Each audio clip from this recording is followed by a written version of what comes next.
కర్ణాటక కాంగ్రెస్లో ముసలం పుడుతున్నట్లుంది.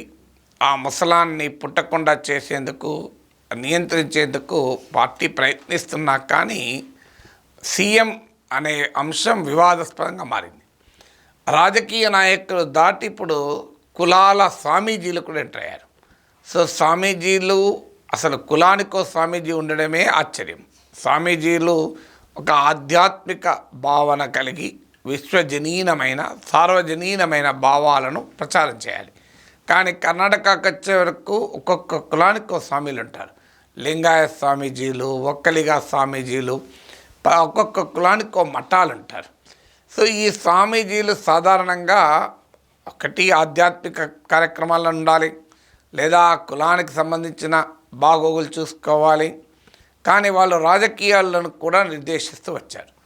ఇటీవల ముఖ్యమంత్రి సిద్ధరామయ్య సమక్షంలోనే ఒక్కలిగా స్వామీజీ ఆయన ఒక్కలిగా నాయకుడికి సీఎం ఇవ్వాలి శివకుమార్కి అంటూ ప్రతిపాదించాడు.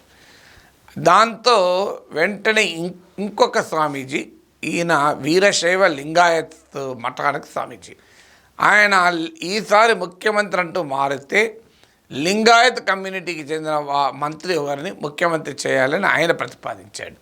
దీంతో సిద్ధరామయ్య వెనకాలన్న సామాజిక వర్గాలు అహిందా అంటారు, అంటే బీసీ, ఎస్సీ, ఎస్టీ మైనారిటీల లార్జర్ సోషల్ కోయలిషన్, అహిందా అని కన్నడ అబ్రివేషన్లో పిలుస్తారు.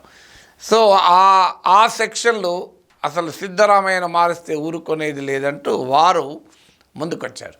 అంటే కాంగ్రెస్ పార్టీలో సిద్ధరామయ్య శివకుమార్ల మధ్య పోటీ కాస్త ఒక్కలిగా లింగాయత్తులు, ఎస్సీ, ఎస్టీ, బీసీల మధ్య పోరాటంగా మారిపోతుంది. దీనికి తోడు కాంగ్రెస్ పార్టీ నాయకులు, ఎమ్మెల్యేలు కూడా శివకుమార్ ముఖ్యమంత్రి కావాలి అని ఒక వర్గం, వెంటనే సిద్ధరామయ్య వర్గం ఒక్క ఉప ముఖ్యమంత్రి కాదు 2-3 ఉండాలి ఉప ముఖ్యమంత్రులను వాళ్ళు మొదలుపెట్టారు. ఎందుకంటే 2-3 ముఖ్యమంత్రులు ఉంటే శివకుమార్ ప్రాధాన్యత తగ్గిపోతుంది. ఆయన one among the deputy chief ministers అవుతారు. ఇది ఒక ఎత్తుగడగా ఎప్పుడు ఉంటుంది. ఇప్పుడు తెలంగాణలో కూడా బట్టి విక్రమార్క ఒక్కరే ఉప ముఖ్యమంత్రి ఉండాలా, మళ్ళీ ఒక మైనారిటీ, ఒక బీసీ, ఒక ఎస్సీ, ఒక ఎస్టీలకు కూడా ఇవ్వాలా అనే చర్చ జరిగింది. బహుశా బట్టి విక్రమార్క పట్టుబట్టాడు కనుక ఆయన ఒక్కరే డిప్యూటీ చీఫ్ మినిస్టర్గా ఉన్నాడు. ఆంధ్రప్రదేశ్లో ఆటోమేటిక్గా పవన్ కళ్యాణ్ వేరే పార్టీ కనుక ఇంకో డిప్యూటీ చీఫ్ మినిస్టర్ చర్చ రాలే.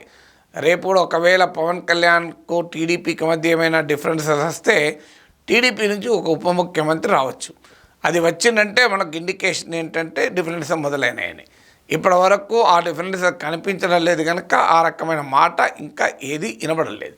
ఇప్పుడు జగన్మోహన్ రెడ్డి టైంలో కులానికి ఉప ముఖ్యమంత్రి ఇచ్చాడు. కారణం ఎవరు బలంగా ఉండకూడదు, తాను తప్ప ఇంకెవరూ బలంగా ఉండకూడదని.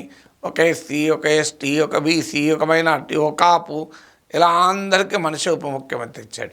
మీకు చంద్రబాబు నాయుడు కూడా 2014లో కాపుకు, ఒక బీసీకి ఉప ముఖ్యమంత్రి ఇచ్చారు.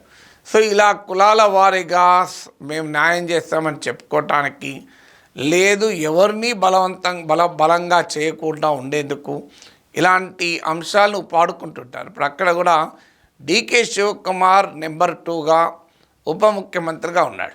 సో ఆయనను వీకెండ్ చేయాలంటే ఏంటి, ఆయనను తగ్గించలేరు. అందుకే మహామంత్రి తిమ్మరసు కథలో చెప్తుంటాం, ఓ గీతను చిన్నగా చేయాలి, ఆ గీత మలపకుండా చిన్నగా చేయాలి అని మా టెస్ట్ పెడితే తిమ్మరసు తన మేధస్సుతో పక్కన ఇంకో పెద్ద గీత గీస్తాడు, దాంతో ఇది చిన్నగా అయిపోతుంది. సో ఆ రకంగా మాకు తిమ్మరసు కథలో ఉంటుంది.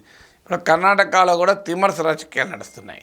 సో వాళ్ళు ఏం చేస్తున్నారు తెలివిగా, సో డీకే శివకుమార్ను తగ్గించాలి అంటే ఇంకో 2-3 వేస్తారనుకోండి ఉప ముఖ్యమంత్రి, లింగాయత్, ఒక ఎస్సీ, ఒక ఎస్టీ, ఆటోమేటిక్గా డీకే శివకుమార్ ప్రొఫైల్ తగ్గుతుంది. అంటే డీకే శివకుమార్ వర్గం ముఖ్యమంత్రి కావాలని అన్నప్పుడల్లా ఇంకో 2-3 ఉప ముఖ్యమంత్రులు అంటూ సిద్ధరామయ్య వర్గం మొదలుపెట్టింది. ఇప్పుడు ఈ రాజకీయ వర్గాల మధ్య కుమ్ములాట పోయి ఒక్కలిగా స్వామీజీ, లింగాయత్ స్వామీజీలు, మఠాలు ఇవన్నీ ఎంటర్ అయ్యాయి. అయితే డీకే శివకుమార్, సిద్ధరామయ్యలు మాత్రం అసలు ఇది అధిష్టానానికి వదిలేయండి, ఎవరు ముఖ్యమంత్రి అన్నది కాంగ్రెస్ పార్టీ నిర్ణయం తీసుకుంటుంది, మీరు ఎవరు మాట్లాడకూడదని తమ వర్గాలకైతే బహిరంగంగా చెప్తున్నారు. కానీ మరి వారి అనుమతి లేకుండా, వారి ఆశీస్సులు లేకుండా వారి అనుచరులు రెచ్చిపోతారా అనేది ఒక క్వశ్చన్. ఎందుకంటే కర్ణాటకలో ఇద్దరు కూడా మంచి పాలనా దక్షత ఉన్న నాయకులు, పలుకబడున్న నాయకులు. సో పార్టీని గెలిపించడంలో సమానమైన పాత్ర పోషించే నాయకులు. అందుకని కాంగ్రెస్ పార్టీ కూడా తలనొప్పి. ఇప్పుడు ఒకరిని మార్చుకొని పెడితే ఏం జరుగుతుందో అన్న భయం. అందువల్ల ఈ కులాల స్వాములు ఎంటర్ అవడంతో కర్ణాటక రాజకీయ పోరు మరింత రచ్చకెక్కింది.